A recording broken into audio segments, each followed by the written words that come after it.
Asja, mida vaja läheb, et huulepulka teha. Keevat vett, kaussi, konteinerit, kuhu sees sulatada, konteinerit, kuhu sisse asjad panna, natuke rasvakriiti ja kookospähkliõli. Alguses keetke vett. Järgmiseks pange see konteiner kausi sisse. Klaasist ja see peab olema klaasist, sest plastmass sulaks muidu ära. Siis kallake keevat vett kausi sisse.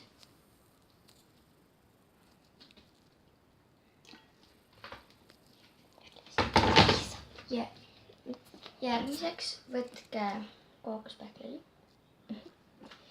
ja pange seda umbes 1 teelusikatäis sisse.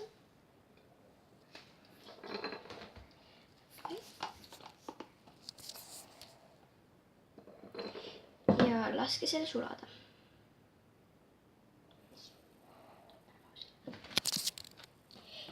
Nüüd lisage oma rasvakriidid ja lubage ka neil sulada.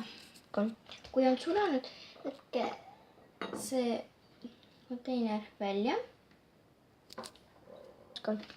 ja kallake see, esiteks võtke kork pealt ära ja kallake ta sisse.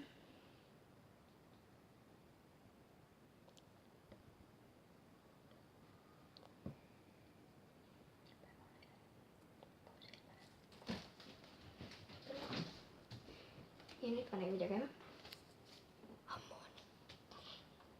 Ja pange see 15 kuni 20 minutiks külmkappi või siis nii kauaks, kuni see on ära kõvastunud.